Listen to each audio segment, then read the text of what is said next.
South Korea की news के बारे में आप में से ज़्यादातर लोगों ने सुना होगा, लेकिन मैं आपको डिटेल में बताऊंगा कि ये मार्शल लॉ क्यों लगाया गया और क्यों फिर इसको वापस हटा लिया गया।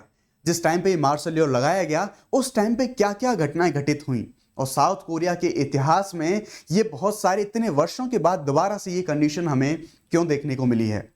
जब ये कंडीशन हम देख रहे हैं मार्शल लॉ जैसे ही लगता है साउथ कोरिया के अंदर, हमें देखने को मिला कि बहुत सारे टैंक्स साउथ कोरिया की सड़कों पे हमें देखने को मिलते हैं। सिक्योरिटी रीजंस की वजह से आसमान में उड़ते हुए हेलीकॉप्टर भी हमें दिखाई देते हैं। इसी कड़ी में साउथ कोरिया की नेशनल असेंबली की सुरक्षा करते हुए वहां के कमांडोज, वहां की सेना हमें दिखाई देती है और सड़कों पर प्रदर्शन करते हुए लोग एक बड़ी भीड़ के तौर पर हमें दिखाई देती है। नमस्कार, मैं हूं आपका दोस्त शुभम सिसोदिया और let's crack UPSC CSE Hindi पे आपका बहुत बहुत स्वागत है। दोस्तों, मैं बात करूंगा पूरे घटनाक्रम की कि साउथ कोरिया के राष्ट्रपति के द्वारा किस तरह से वहां पर मार्शल लॉ लगाया गया, क्या कारण था मार्शल लॉ लगाने के पीछे, उत्तर कोरिया का क्या इसमें इन्वॉल्वमेंट था, साथ ही साथ क्या ये उत्तर कोरिया का इन्वॉल्वमेंट था या फिर वहां का पॉलिटिकल रीजन होने के कारण ऐसी जो गतिविधियां, ये जो मार्शल लॉ है ये हमें देखने को मिला था, या फिर वहां पर जो इंटरनल पॉलिटिक्स है वो ज्यादा वहां पर हावी थी, उसके कुछ ऐसे रीजंस थे। उन सारे एलिमेंट को भी हम देखने की कोशिश करेंगे। वीडियो में बने रहिएगा, एक ही वीडियो में सारी जानकारी आपको एक ही जगह पर उपलब्ध होगी। आगे बढ़ेंगे, आगे बढ़ने से पहले कुछ जो इंपॉर्टेंट इंफॉर्मेशन है उसके बारे में बात कर लेते हैं। अनअकैडमी के यूपीएससी सिविल सर्विस को लेके 2025 में जो एग्जाम होने वाला है उसके लिए रफ्तार बैच को यहां पर लॉन्च करा गया है। अब तक का सबसे बड़ा पॉकेट फ्रेंडली बैच होने वाला है। इस बैच में आपको डेडिकेटली प्रीलिम्स की तैयारी के साथ साथ test series, doubt solving sessions, complete current affair, ये सारी चीजें मिलेंगी।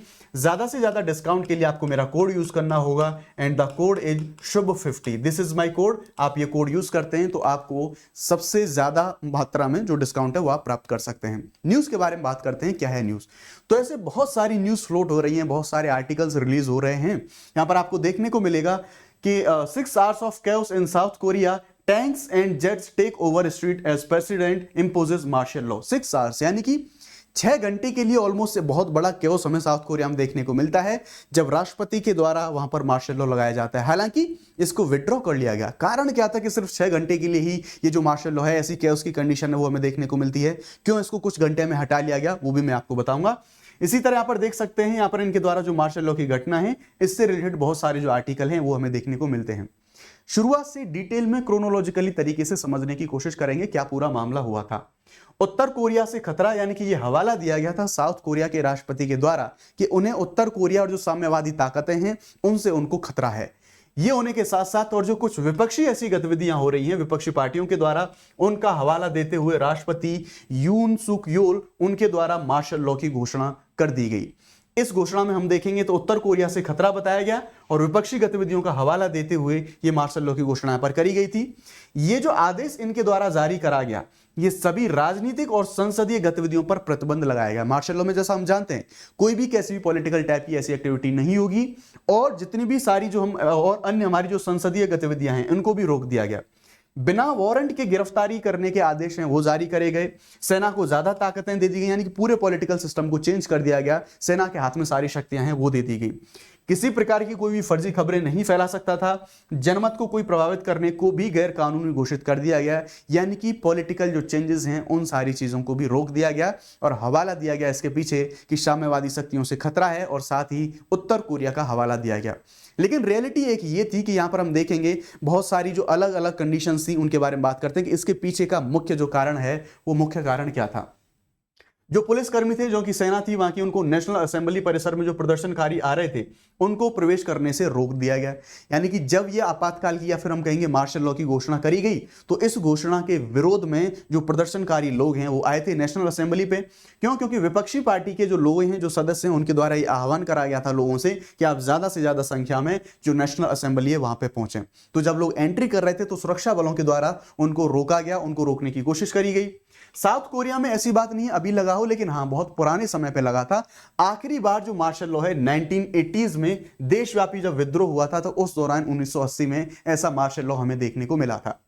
यूएन यानी कि जो राष्ट्रपति हैं उनके इस कदम ने विपक्ष को और उनकी अपनी पार्टी को भी असंवैधानिक और गलत करार दिया। यानी कि उनकी पार्टी ने यानी कि जो राष्ट्रपति हैं, विपक्ष के लोगों ने तो उसकी आलोचना करी, लेकिन उनकी खुद की पार्टी ने भी इस चीज की आलोचना करी जो मार्शल लॉ उनके द्वारा लगाया गया। मैं आपको मामला बताता हूं। दरअसल मामला कुछ ऐसा था कि जो इनके राष्ट्रपति हैं, जो साउथ कोरिया है, वहां के जो राष्ट्रपति हैं, उनके ऊपर कुछ काफी सारे आरोप लगे रहे हैं। जो हम देखेंगे कुछ करप्शन के आरोप, जो कुछ आर्थिक जो करप्शन है उसके आरोप भी उनके ऊपर लग रहे हैं।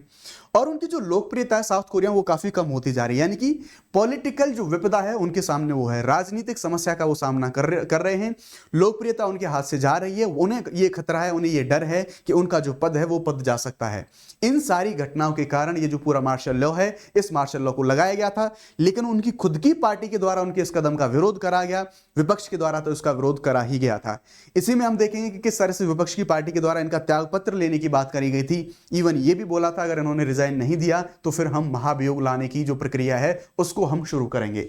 यहां पर हम देखेंगे विपक्षी नेता ली जे म्यूंग थे। इन्होंने सांसदों और नागरिकों को संसद में एकत्र होने और इस निर्णय को खारिज करने के लिए इनको बोला गया था, जब इन्होंने ये जो मार्शल लॉ है, इस मार्शल लॉ की घोषणा इनके द्वारा करी गई थी।